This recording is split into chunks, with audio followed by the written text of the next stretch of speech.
Bom dia a todos. É muito bom podermos estar aqui juntos mais uma vez para mais um estudo do Evangelho e, primeiramente, vamos orar.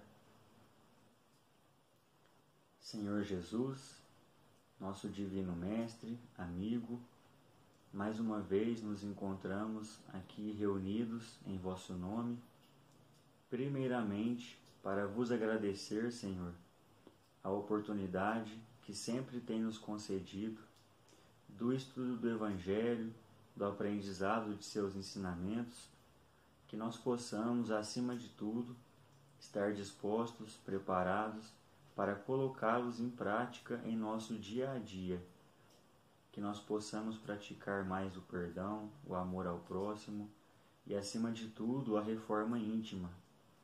Pedimos por todos os nossos irmãos que nesse momento precisam de amparo dos bons espíritos, que os bons espíritos possam amparar a todos e que nós possamos, de acordo com as nossas possibilidades, também auxiliar um pouco no fortalecimento, na melhora do nosso planeta, especialmente com as boas vibrações e com os bons pensamentos.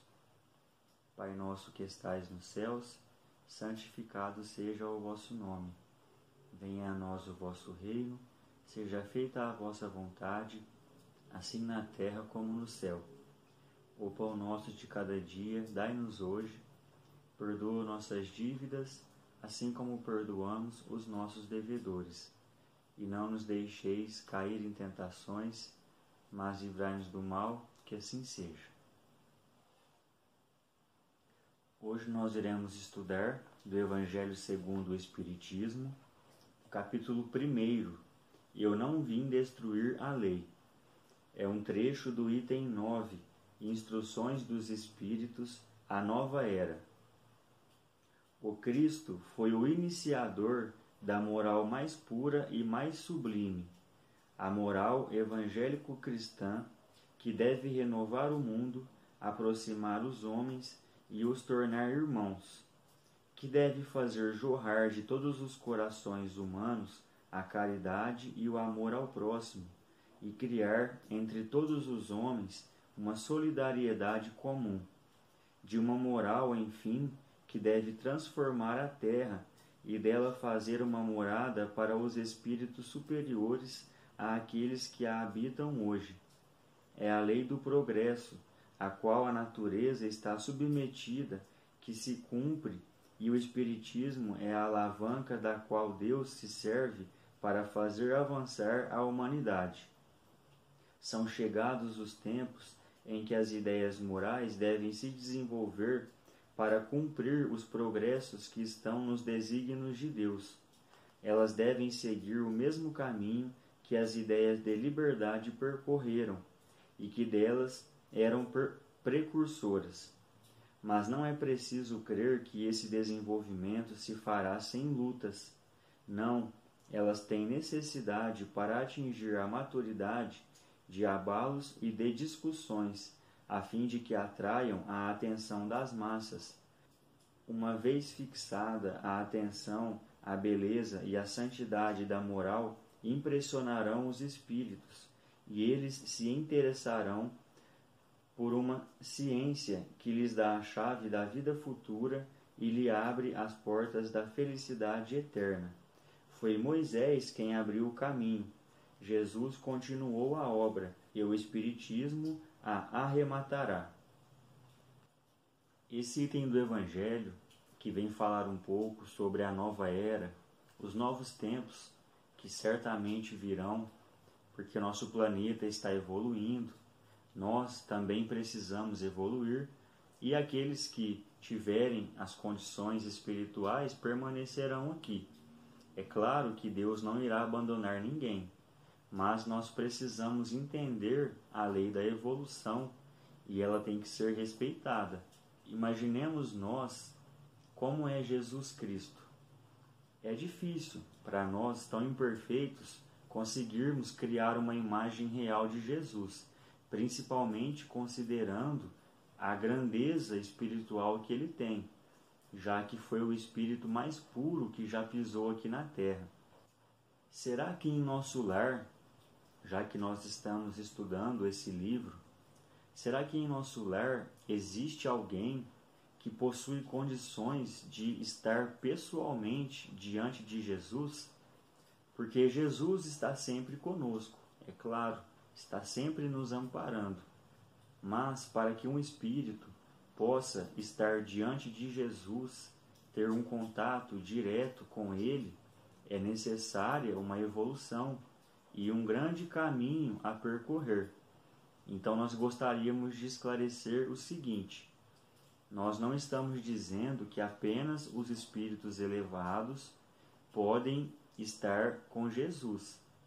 Jesus, como nós já dissemos, está sempre conosco. Nós sempre podemos ter um contato com Jesus.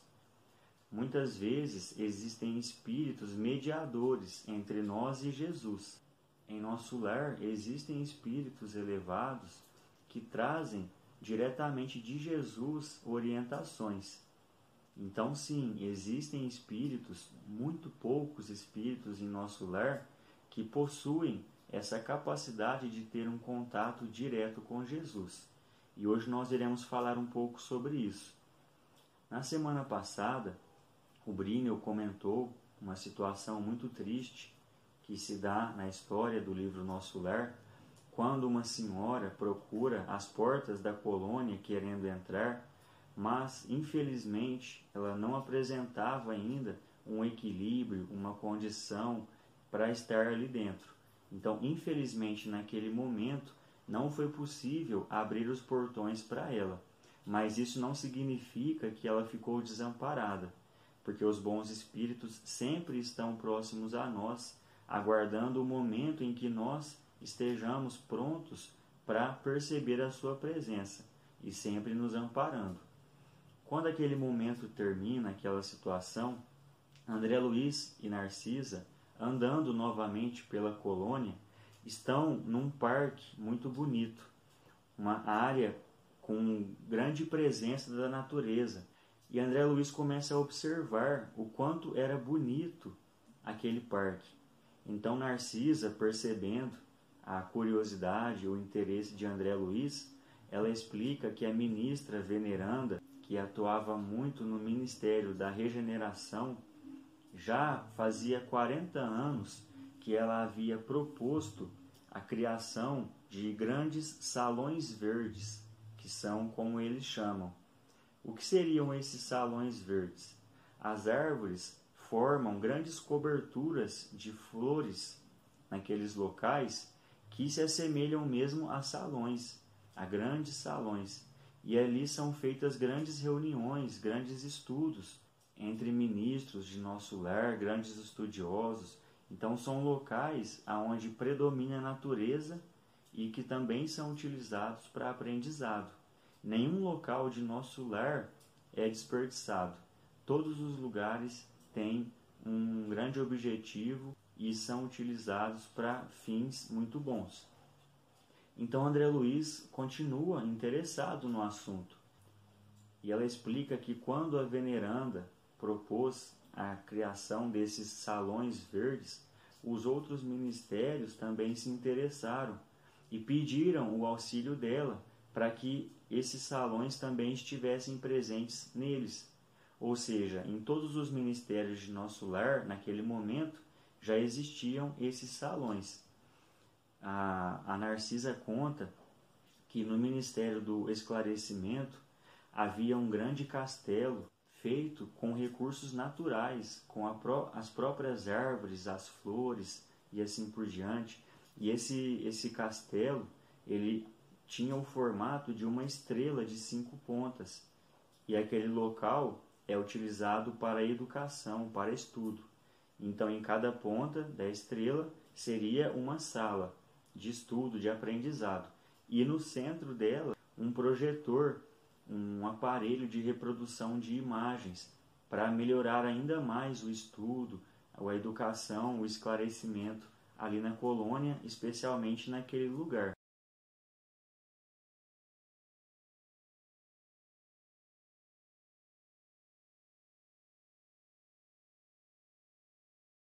André Luiz ainda interessado, na verdade, até mais interessado ainda no assunto, pergunta a respeito dos móveis, do mobiliário desses locais, se eram, por exemplo, iguais ao de um castelo na terra. E ela diz que não, que havia diferença, porque até mesmo os móveis eram feitos de recursos naturais. Então, por exemplo, os quadros de Jesus que havia ali, os bancos, todos eram compostos pela própria natureza, que, ao ser manipulada, formava esses móveis. A gente tenta imaginar a beleza que é tudo isso. Ela diz que a veneranda gostava muito das passagens de Jesus. Quem não gosta, né? E aqueles ambientes serviam para lembrar os estudos, os passeios, as caminhadas e as conversas que Jesus tinha, por exemplo, com os apóstolos na beira do lago. Então a gente imagina que realmente sejam locais muito bonitos e fica a curiosidade, né? Um dia com certeza nós iremos conhecer lugares assim e até mesmo lugares mais bonitos. Ela conta que também havia um salão onde o governador da colônia fazia palestras aos domingos. Todos os domingos ele costumava frequentar muitos lugares da colônia e ele fazia palestras, tinha um momento de diálogo com outros ministros e com doentes e pessoas que estavam no ambiente. Ela conta que a veneranda sabia que o governador gostava muito da cultura dos helênicos, que foi um período na Grécia antes de Cristo. Então, o ambiente ele era composto por uma paisagem que lembrava a Grécia antiga. Nós ficamos mais uma vez imaginando a beleza de tudo isso. A Narcisa também conta que a cada mês do ano as flores daqueles locais manifestavam uma cor diferente. Então havia uma mudança de cores no ambiente a cada mês, e que o mês mais interessante era dezembro, justamente o mês de Natal, primeiro pelas cores que haviam ali e principalmente porque os encarnados enviavam muito mais pensamentos bons para a colônia do que em outras épocas do ano. E a colônia, é claro, retribuía esses pensamentos. E aí fica uma reflexão. Nós, quando chega o período do Natal, ali no final, no meio de dezembro, nós muitas vezes nos sentimos melhores, fazemos planos muito bons. E por que não fazer isso durante todo o ano? Nosso lar poderia receber esses pensamentos durante todo o ano, mas eles se concentram mais em dezembro. Então vamos tentar pensar positivamente sempre, e não apenas no período do Natal, que, claro, é muito especial, sim. Nesse momento, a Narcisa começa a falar mais sobre a veneranda, comentar mais sobre aquele espírito que era tão querido ali. E ela conta que já fazia mais de 200 anos que a veneranda estava ali no ministério, fazendo os seus trabalhos, e que nesse tempo todo muitos benefícios haviam sido criados para os trabalhadores. A veneranda era uma ministra que se preocupava muito com o bem-estar, com o ambiente em que os trabalhos aconteciam, e que ela era o único espírito da colônia que já havia trabalhado mais de 1 milhão de horas. Realmente é um número muito alto e impressionante. E, inclusive, uma grande homenagem foi feita a ela. Ela diz que havia acontecido isso 4 anos antes daquele momento. Mas a veneranda, um espírito muito elevado e já com uma humildade mais desenvolvida, ela se recusa a receber tantos méritos, porque ela acreditava que ela não era a única merecedora desses benefícios, dessas homenagens, que era um trabalho coletivo de todos os trabalhadores que estavam ali. Então ela pede para que um troféu que ela recebeu fosse arquivado e dedicado coletivamente, e não apenas a ela. É uma informação interessante, porque os espíritos elevados, eles são mais simples e mais humildes. Ou seja, a nossa falta de humildade é uma grande prova da nossa imperfeição. E André Luiz pergunta por que ela não estava morando, habitando em lugares superiores, em planetas superiores, por exemplo. A Narcisa diz que intimamente ela estava assim num ambiente muito mais elevado do que todos os outros ali. Mas ela preferiu continuar trabalhando aqui na Terra em sacrifício e em amor ao próximo, e também porque já fazia mais de 1000 anos que ela estava amparando espíritos amados por ela que estavam encarnados naquele momento. E ela esperava pacientemente para que todos eles pudessem se despertar e também caminhar por um caminho mais correto. E para terminar, a Narcisa diz que, além do governador, a veneranda era o único espírito em nosso lar que havia tido um contato direto com Jesus, mas que ela não falava sobre aquilo, até mesmo para não dar a impressão de superioridade. Mais uma vez, nós lembramos que ela não queria passar essa imagem, ela queria ser vista como mais uma trabalhadora de nosso lar. E André Luiz pergunta se ele não poderia conhecê-la pessoalmente. E Narcisa diz que sim, que no dia seguinte, à tarde, ela estaria ali nos trabalhos e seria possível ter um contato com ela. Na semana que vem, o Brínio dará continuidade nessa história e nós mais uma vez agradecemos a atenção de todos, desejamos uma ótima semana.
história muito especial da coleção Conte Mais.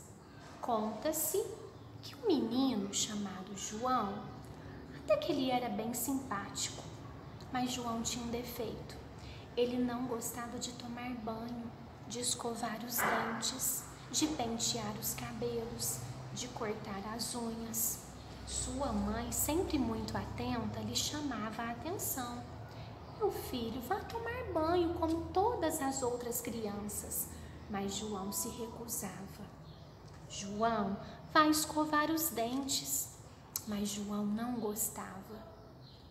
João, vá pentear os cabelos. Mas João estava sempre com os cabelos desgrenhados. João, vá cortar as unhas. Mas ele se recusava. E ainda ficava irritado, zangado com sua mãe. Não gostava que ela lhe chamasse a atenção. Mas ela, como uma sábia mãe, sempre lhe dizia: meu filho, uma hora você vai ficar sem amigos, porque quem quer ser amigo de um menino tão fedido como você? Mas João não se preocupava, não dava atenção para o que a sua mãe lhe dizia. Mas uma noite João dormiu e, dormindo, sonhou que estava em um lindo jardim, em um jardim cheio de flores, de árvores, de aves, de um lindo riacho. No início, João ficou um pouco surpreso, não entendia o que estava fazendo ali, mas logo ouviu o barulho de alguns animais. João adorava os animais e foi caminhando, quando chegou bem pertinho de um lindo coelhinho. O coelhinho logo sentiu aquele cheirinho e quando João lhe convidou para brincar, ele logo arrumou uma desculpas e disse: ah, menino, eu não posso brincar com você porque tenho outros compromissos. Mas chame a Dona Pomba, com certeza ela irá brincar com você. João ficou pensativo, não entendia por que o coelhinho não quis brincar com ele. Mas disse: ah, não tem problema, eu vou brincar com a Dona Pomba. Dona Pomba, ouvindo falar sobre ela, passou voando e, sentindo aquele cheirinho, nem pousou, passou por João. Mas João não deu muito atenção, porque ele havia avistado uns lindos carneirinhos e não perdeu tempo. Logo foi chamando um carneirinho para brincar. Mas o carneirinho, sentindo aquele cheirinho, disse: eu não vou poder brincar com você, mas tem uns animais logo à frente que eu tenho certeza que vão adorar lhe conhecer. João ficou pensando: quem serão os animais que querem me conhecer? E eu acho, crianças, que vocês já sabem de quem se trata. Os únicos animais que queriam brincar com João eram os porquinhos. João, quando percebeu, levou um susto e acordou daquele sonho que mais lhe parecia um pesadelo. E chorou. Chorou, mas aprendeu a lição. Ele percebeu que o nosso corpo é uma dádiva, é um presente de Deus, em que devemos cuidar com todo amor e carinho. Cada pedacinho é muito importante. A partir daquele dia, nunca mais João deixou de tomar banho, de escovar os dentes, de pentear os cabelos, de cortar as unhas. Pim, piririm, a história chegou ao fim. E você, criança, o que tem feito do corpo que Deus lhe concedeu?